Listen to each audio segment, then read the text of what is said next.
बाद मई से जून ये मान के चलो कि आपकी मेन एग्जाम हो जाएगी। रीट की जैसे ही सूचना आती है तो एक एनर्जी आती है कि तैयारी करें, लग जाएं अब भाई। और गलती तो आपकी है, अगर समय के ऊपर आप लग रहे हो, पहले से तैयारी कर रहे हो तो बहुत ही अच्छी बात है।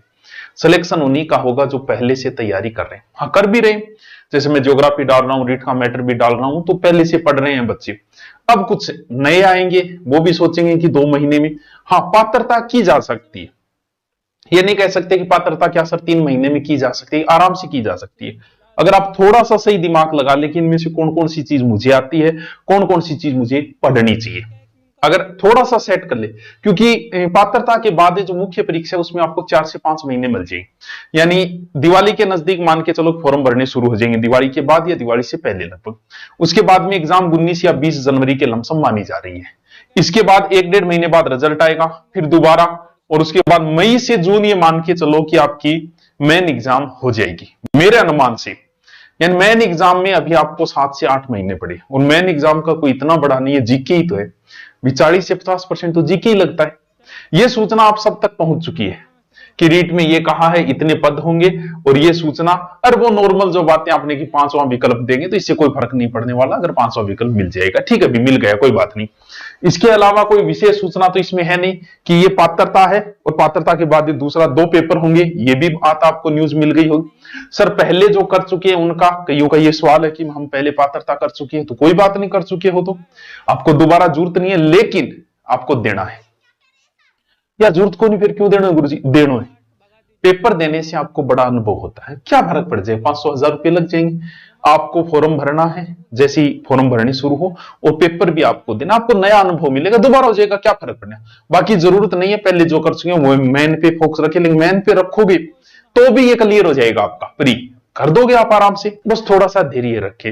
वैसे भी रीट वालों के अंदर धैर्य अच्छा होता है, ये मुझे पता है, क्योंकि बीएड करके आए तो उन्हें पता है धक्के खा के कि अब ठीक है, अब धैर्य से पढ़ लें तो फायदा रहेगा। बाकी 3 महीने में आपका आराम से क्लियर हो जाएगा। थोड़े बहुत आप ढंग से करोगे आराम से, थोड़ा बहुत दिमाग, तो भी आपका हो जाएगा। रीट लेवल फर्स्ट और रीट लेवल सेकंड, सीधी सी बात है। मैं सिर्फ बात कर रहा हूं पात्रता की, ओनली फॉर हम चर्चा कर रहे हैं पात्रता की। साइको है, ठीक है, 30 क्वेश्चन, ये तो मैन में भी है। साइको आपको पढ़नी पड़ेगी, कहीं नहीं जाना है, पढ़नी पड़ेगी। भाषा का चयन करना पड़ेगा, दोनों में पढ़नी है भाषा, तो रीट लेवल फर्स्ट हो या रीट लेवल सेकंड हो। लगभग बच्चे जो है वो फर्स्ट भाषा हिंदी ही लेते हैं, लगभग बच्चे, और मैं ये मानूंगा कि आप भी हिंदी ले लें। हाँ, कुछ बच्चों की पंजाबी अच्छी है वो ले, कुछ बच्चों की उर्दू अच्छी है तो वो फर्स्ट भाषा उर्दू भी ले सकते, कुछ की इंग्लिश बड़ी स्ट्रांग होती है वो भी ले सकते हो। ये आप पे डिपेंड करता है कि आप कौन सी लें। अब कुछ बच्चों की हिंदी ले ली, इंग्लिश हमें आ नहीं रही है, तो फिर पंगा लेना ही नहीं है, छोड़ दो। आपको इंग्लिश आती है तो ही सेकंड भाषा इंग्लिश ले, वरना जो पंजाबी से वो पंजाबी ले सकता है, सिंधी ले सकता है, गुजराती ले सकता है, उर्दू ले सकता है, वो तो वो ले जिसे आती है। आती नहीं उसको कोई मतलब नहीं है, पहली भाषा उसे हिंदी ही लेनी है, ठीक है।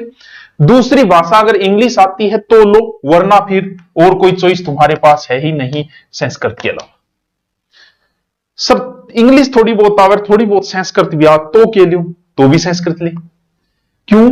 क्योंकि हिंदी और संस्कृत की बहुत सारी चीजें तो कॉमन हो जाती है, संधि समास उपसर्ग पढ़ते रहिए, कुछ चीजें कॉमन हो जाती है, थोड़ा बहुत आप पढ़े तो दोनों में काम चल जाता है, इसीलिए ज्यादा फायदा रहेगा। फिर तुझे पात्र ही तो बनना है, नॉर्मल 5-7 टॉपिक इसके पढ़ ले, बाकी हिंदी पढ़ ले, पात्रता से काम क्लियर हो जाएगा।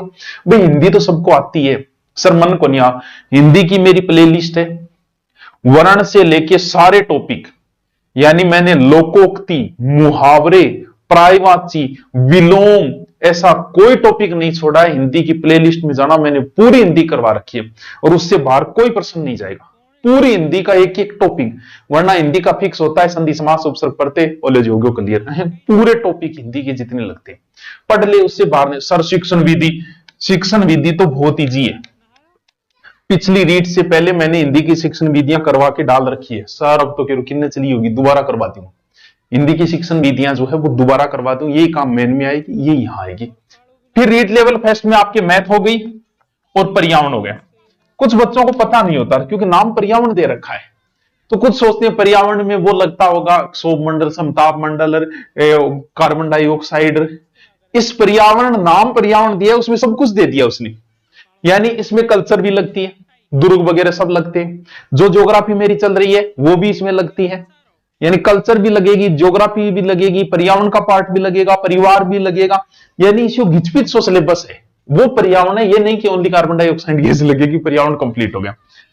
मैन के अंदर ये चीजें सेम है, भाषाएं सेम है, साइंस वाले के तो साइंस आ जाएगी बाकी, और एसएस वालों की सबसे बड़ा सिलेबस इसी का है।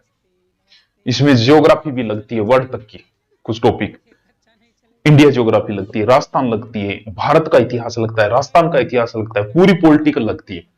और ऐसा कोई टॉपिक नहीं है, भले वो ज्योग्राफी का हो, चाहे वो इंडिया ज्योग्राफी का हो, चाहे राजस्थान का हो, चाहे पॉलिटिकल का हो, चाहे इंडिया हिस्ट्री का हो, जो मेरा यूट्यूब पे नहीं करवाया। वो बात अलग है कि करवाए 4 साल पहले थे, वो जरूरी नहीं कि रीट के लिए मैंने एक टॉपिक कराया, जैसे सिंधु घाटी लगती है तो मेरा करवाया हुआ मिलेगा, सारा कुछ करवाया हुआ है, तो फिर सारा कोर्स क्यों खरीदा? कोई जरूरी नहीं है, मत खरीदो, चाहे करवाया हुआ है, आप वहां से पढ़ सकते हो। कोर्स में बस वो थोड़ा सेपरेट मिल जाता है, लाइव क्लास मिल जाती है, बस ये फायदा होता है। इसमें सिर्फ आपको देखना है, आपको पात्र होना है, ज्यादा माथापच्ची नहीं करनी है आपको। अब बात आती है ऑफलाइन ऑनलाइन, इसकी थोड़ी सी चर्चा करें।